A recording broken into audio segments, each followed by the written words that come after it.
कहानी की स्टार्टिंग में हम एन नाम की एक लड़की को देखते हैं। यहाँ पर वो काफी डरी थी और वो गॉड से प्रे कर रही थी क्योंकि उसकी मॉम के अंदर एक बुरी आत्मा आ गई थी। वो जोर जोर से अपना सर दरवाजे में मार रही थी। अब हम देखते हैं एन बड़ी हो चुकी है और ये सब कहानी बता रही थी। अब हम देखते हैं एन एक और बात बताती है कि जब उसकी मॉम उसके बालों पर कंघी करती थी तो वो गाना गाने भी लगती थी। अब हम यहाँ पर एक चर्च को देखते हैं जहाँ पर बच्चों को एक्सोरिकम सिखाया जाता है, यानी कि आत्मा को कैसे भगाया जाता है पवित्र मंत्रों से काली शैतानों को हराने के लिए, कि काली शैतान इस दुनिया पर राज ना कर सके। एन अब एक नन बन चुकी थी। एन के ऊपर एक नेटेलिया नाम की एक लड़की की जिम्मेदारी होती है। वो सिर्फ 10 साल की थी और उसके ऊपर एक शैतान का राज था। नेटेलिया एन को काफी पसंद करती थी क्योंकि एन अच्छे से बिहेव करती थी। एन अपनी मॉम के बारे में सोचा करती थी क्योंकि उसकी मॉम अब इस दुनिया में नहीं है। तभी एन को अजीब सी आवाजें आने लगती है, जैसे कि कोई बच्चा रो रहा हो। अब हम ये देखते हैं एन कॉरिडोर में जाती है। एन को वहाँ नेटेलिया देखती है। एन ये देखकर काफी हैरान थी क्योंकि वहाँ के सारे पेशेंट को बाहर से लॉक कर दिया जाता है। तो नेटेलिया कैसे बाहर आ गई वहाँ से? एन अब नेटेलिया को दोबारा से उसके कमरे में छोड़ देती है, लेकिन फिर भी वो आवाजें आती हैं। एन जब उस आवाज का पीछा करती है तो वो देखती है फादर साहब अपने स्टूडेंट को एक्सोरिज्म सिखा रहे होते हैं। वहाँ का रूल था किसी गर्ल्स को एक्सोरिज्म सीखने के लिए मना किया गया। ये जानते हुए भी एन वहाँ जाकर बैठ जाती है आराम से। अब हम देखते हैं फादर साहब जिस लड़की के बारे में बात कर रहे थे, एन उसके बारे में रिसर्च करती है। उसको एक ऑडियो क्लिप मिलता है और उस ऑडियो क्लिप में वही गाना बज रहा था जब उसकी मॉम कंघी करते वक्त गाती थी। एन और जानना चाहती थी लेकिन वहाँ की लाइब्रेरियन उसे जानने से मना कर देती है। वहीं दूसरी तरफ नन की हेड काफी नाराज थी। वो एन से गुस्सा इसलिए थी, उसने रूल तोड़े थे। एन कहती है जब मुझे एक्सोरिकम सीखना है तो आप मुझे सीखने क्यों नहीं दे रही? ये कहकर एन वहाँ से चली जाती है। फादर यहाँ पर कहते हैं जब इसे सीखना है तो हम सीखने क्यों नहीं दे रहे इसको? वहाँ की नन हेड मना कर देती है। अब हम देखते हैं एन एक पेशेंट के पास होती है। वो अचानक से गाना गाने लगता है। तभी हम देखते हैं उसमें एक शैतान आ जाता है जो कि एन को मारने वाला था, लेकिन कुछ ही देर के बाद वो पेशेंट बेहोश हो जाता है। अब हेड नन और फादर प्रीस्ट के पास जाते हैं। अब वो प्रीस्ट कहता है कि एन की वजह से बहुत बड़ा शैतान जाग चुका है जो कि कई समय से सो रहा था। नन उसे दूसरे चर्च में भेजने के लिए भी बोलती है, लेकिन फादर मना कर देते। फादर कहते उसको एक्सोरिकम सीखना पड़ेगा। प्रीस्ट भी फादर की बातों से सहमत था। इतना तो वो सीख सकती थी कि वो अपनी जान बचा सके। अब हम एन को देखते वो एक्सोरिकम सीखने के लिए जाती है जहाँ पे सारे फादर नाराज थे उससे। अब हम देखते हैं फादर टेस्ट करने के लिए बच्चों को एक कमरे में लेकर जाते हैं जहाँ पर नेटेलिया होती है। नेटेलिया की हालत दिन पर दिन बिगड़ती जा रही थी। उसमें का शैतान काफी ताकतवर होता जा रहा था। अब तो स्टूडेंट उस शैतान को काबू करने के लिए जाते हैं, लेकिन वो काबू नहीं कर पाते क्योंकि वो शैतान काफी ताकतवर हो चुका था। वो स्टूडेंट उसका कुछ नहीं कर पाते। अब हम देखते हैं नेटेलिया एक मिरर के सामने जाती है। उसी मिरर के पीछे एन भी होती है। वो शैतान एन से बोलता है कि तुम मेरे पास आ जाओ, मुझे अपने अंदर ले लो। तभी हम देखते हैं नेटेलिया की हालत खराब हो गई है पहले से ज्यादा। ये देखकर एन काफी ज्यादा घबरा चुकी थी। अब वहाँ पे फादर भी जाते हैं, लेकिन वो फादर को भी गिरा देती है। अब हम देखते हैं फाइनली एन उस कमरे में चली जाती है। एन नेटेलिया को शांत करने की कोशिश करती है। वो कुछ देर के लिए शांत तो हो जाती है, लेकिन थोड़ी देर बाद एन के बाल उसके मुंह के अंदर चले जाते हैं। अब फादर अपने स्टूडेंट को बोलते हैं कि उसके बाल को खींचा जाए। वो यहाँ पर मंत्र पढ़ने लगते हैं कि वो शैतान वहाँ से भाग जाए। अब वो शैतान जा चुका था। अब हम रात में देखते हैं एन दोबारा से नेटेलिया के पास जाती है। एन नेटेलिया से पूछती है कि तुम ठीक हो?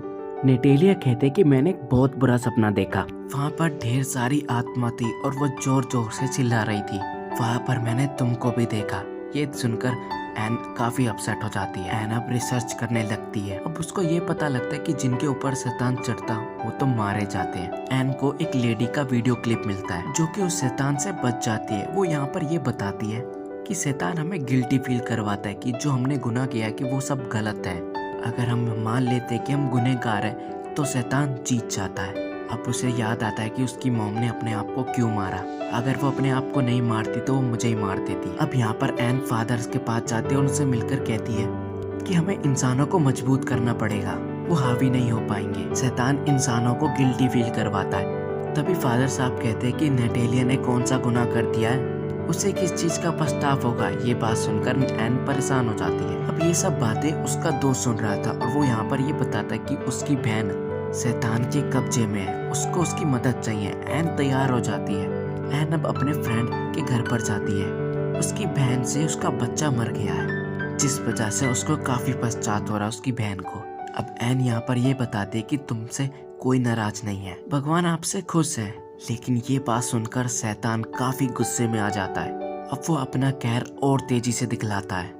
एन यहाँ पर कैसे न कैसे करके उसको शांति कर लेती है उस शैतान को। अब हम देखते हैं एन यहाँ पर अपनी स्टोरी बताती है कि उसकी मॉम के मरने के बाद उसको एक पैसे वालों ने अडॉप्ट कर लिया था, लेकिन वो बिना शादी के प्रेग्नेंट थी, जिस वजह से उनकी बेइज्जती हुई और उन्होंने मुझे निकाल दिया। मेरी बेटी को भी मुझसे ले लिया गया, ये कह के कि मैं इसका ख्याल नहीं रख पाऊंगी। शायद इसी बात से भगवान मुझसे नाराज है। एन का दोस्त कहता है नहीं, बिल्कुल भी ऐसी बात नहीं है, बल्कि कभी कभी तुम्हारे अंदर तो भगवान दिखते हैं मुझको।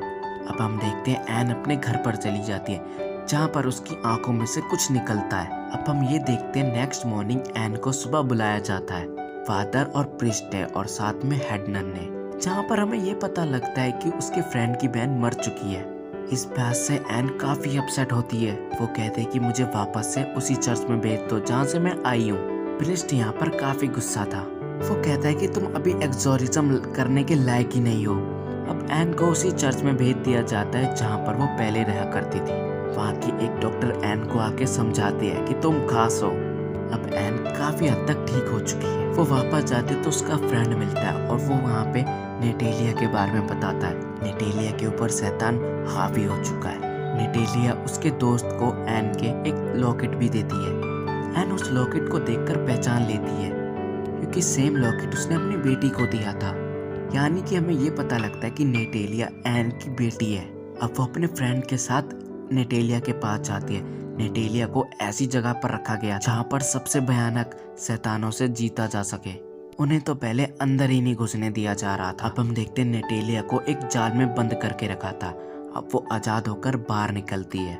वो शैतान एन के अंदर इसलिए नहीं आ सकता था क्योंकि एन काफी पवित्र थी। अब एन यहाँ पर कहते कि तुम आ सकते हो मेरे शरीर के अंदर। ऐसा ही कुछ होता है, नेटेलिया के शरीर से वो निकल जाती है। एन का फ्रेंड नेटेलिया को लेकर भागता है, लेकिन एन उसको पकड़ लेती है और उसको हॉली वाटर में लेकर डुबाने वाली थी। तभी हम ये देखते हैं एन की मॉम की आत्मा वहाँ पर आ जाती है, जो कि अक्सर एन के साथ ही रहती थी। वो एन को सब कुछ याद दिलाती है, जिससे एन अपने दिमाग को कंट्रोल करने लगती है और वो शैतान हारने लगता है। एन अब अपने लॉकेट को अपने सर पर रखने की कोशिश करती है और वो हॉली वाटर में जाके गिर जाती है, जिससे शैतान वहाँ से भाग जाता है। हॉली वाटर आम वाटर नहीं है, वो एक पवित्र जल है। अब हम नेक्स्ट डे ये देखते हैं कि एन ठीक हो चुकी है, लेकिन वो अभी हॉस्पिटल में है, जहाँ पर नेटेलिया भी आखिरी बार उससे मिलने के लिए आती, लेकिन एन उसको नहीं बताती कि वो उसकी बेटी है। नेटेलिया को किसी ने अडॉप्ट कर लिया था। भाई प्रीस्ट एन से कहता है कि तुम एक्सोरिज्म सीख सकते हो और तुम काफी लोगों की जान भी बचा सकते हो, क्योंकि तुम इसी चीज के लिए बने हो।